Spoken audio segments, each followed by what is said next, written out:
Week 7 is in the book, so that means it's time to hit the waiver wire to find players that could add value to the back end of your rosters. Quick note, I will be referencing rostership percentages in this video, and those are coming from roster data from 1,700 Dynasty leagues on MFL. Basically, a 50-50 split of one quarterback in Superflex, all the minimum of 20-man rosters, so I'm not pulling these players out of nowhere. But it is possible that some or even all of these guys are already rostered in your leagues, perhaps even by you. But for the most part, there are hundreds of leagues out there right now where these guys are on waivers. First and foremost, I want to highlight just a couple players that are highly rostered, but not exactly 100% rostered, but I think they should be. And that includes Taylor Heineke and PJ Walker in Superflex leagues, Gus Edwards, Deonta Foreman, and Chuba Hubbard, Wan'Dale Robinson, Greg Dulcich, and Harrison Bryant. Again, all guys rostered in over 90% of Dynasty leagues, but not exactly 100%. So double check your waiver wires to see if those guys are available, and if they are, add them. All right, let's get things started here because I have 5 players to pick up off your Dynasty waiver wires this week. And let's kick things off with the first player, and that is Ty Johnson, running back for the New York Jets. And in all the ways that 2022 could be cruel to us for this fantasy season, I think taking away Breece Hall might actually top the cake. And it's been confirmed that Breece Hall tore his ACL, which means that Ty Johnson is now the RB2 on the Jets with Michael Carter. And I will give Carter props. I think he's a solid RB2 starter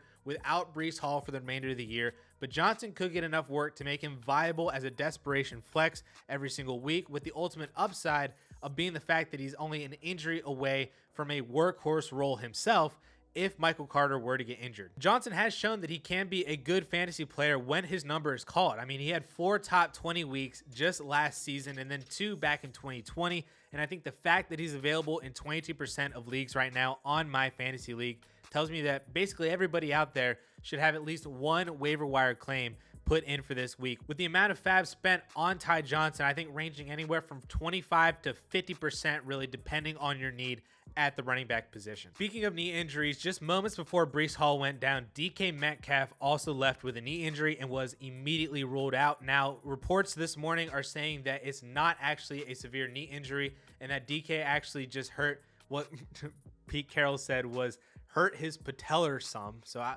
take that for what you will, but it just seems like it's a relatively minor knee injury. It's not going to require surgery or anything like that, but we don't have an exact timetable for DK Metcalf to return, although there is hope that he can still practice at the end of the week. Not necessarily buying that, but I'm at least expecting maybe 1, 2, 3 weeks without DK Metcalf for the Seattle Seahawks. So in his stead, Marquise Goodwin actually became Geno Smith's 1B target with Tyler Lockett this past week, hauling in 4 of his 5 targets for 67 yards and 2 touchdowns. Now, can we rely on that production every single week? Definitely not. But it's encouraging that the wide receiver 3 on their roster showed that he can be a solid wide receiver 2, especially on a team that has a hyper consolidated target share to only just a couple of players. It was nice to see that Marquise Goodwin was able to just basically slot in as that next man up in the target share totem pole. I know some of you out there had horrible starting lineups this past week during the first true bipocalypse of the season, but I mean, if you wait until week 9, we have 6 teams out in week 9, and with many wide receivers like CeeDee Lamb, Deebo Samuel, and Brandon Ayuk, Amari Cooper, the Steelers wide receivers and Deontay and George Pickens, the Broncos wide receivers and Sutton and Jerry Jeudy. So there might be a lot of decisions that are going to need to be made that week.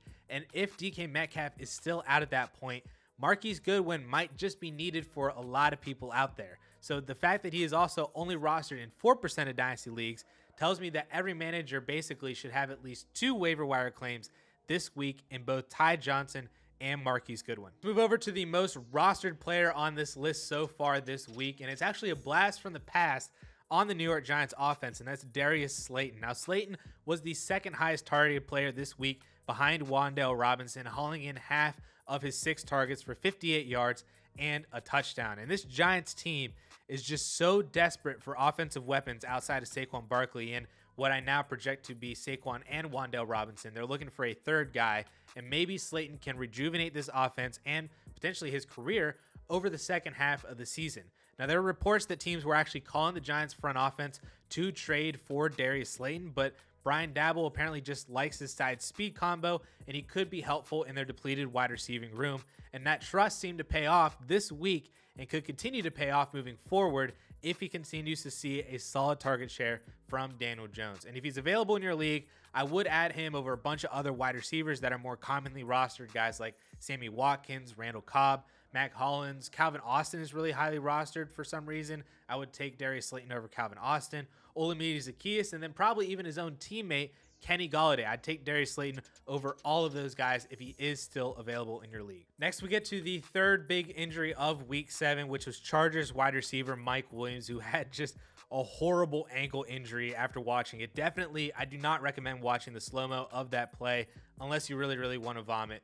And so Mike Williams is said to have had an ankle sprain of some sort, and there really isn't any timetable for his return either, though the Chargers are on bye this week, so none of them are going to play, and then really it's just a matter of how much time he misses after that. And the fact that he couldn't even put weight on his ankle right after the injury tells me that he's probably going to be out for at least a couple more weeks after their bye week this week. Now, we know Josh Palmer is the wide receiver 3 normally on that team when both Keenan Allen and Mike Williams are healthy. He's already highly rostered, and so the next man up behind him is DeAndre Carter, and Keenan Allen has already had injury problems all season, so it is possible that we get some games after this point where Josh Palmer and DeAndre Carter are the wide receiver 1 and 2 in this offense for just some random game. And any receiver with the potential to get 8+ targets in a week from Justin Herbert is a receiver that I want. So if DeAndre Carter's out there and you have an extra roster spot for him, and maybe even really deep leagues too, you could go out and grab yourself some DeAndre Carter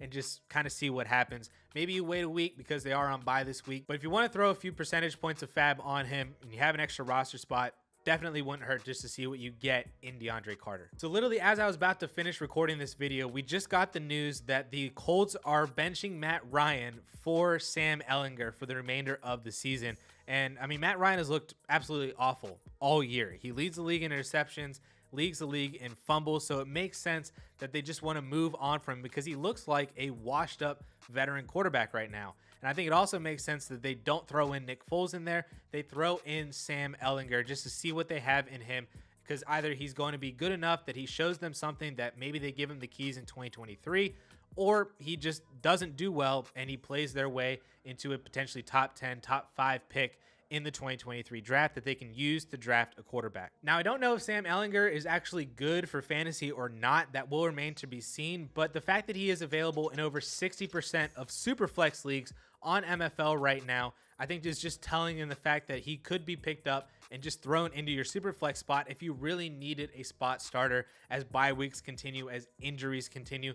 Maybe you just lost Matt Ryan as well and you need another spot starter. Sam Ehlinger could be that guy, as he's widely available in a lot of Superflex leagues out there right now. So with that, I think that actually means that there are potentially 3 waiver wire claims that everybody should have out there between Sam Ehlinger, Ty Johnson, and Marquise Goodwin. And if you're interested in hearing my breakdown of the Breece Hall ACL injury for Dynasty, including what to do with him, what to sell him for, what to buy him for, you can find that video and check that out right up here.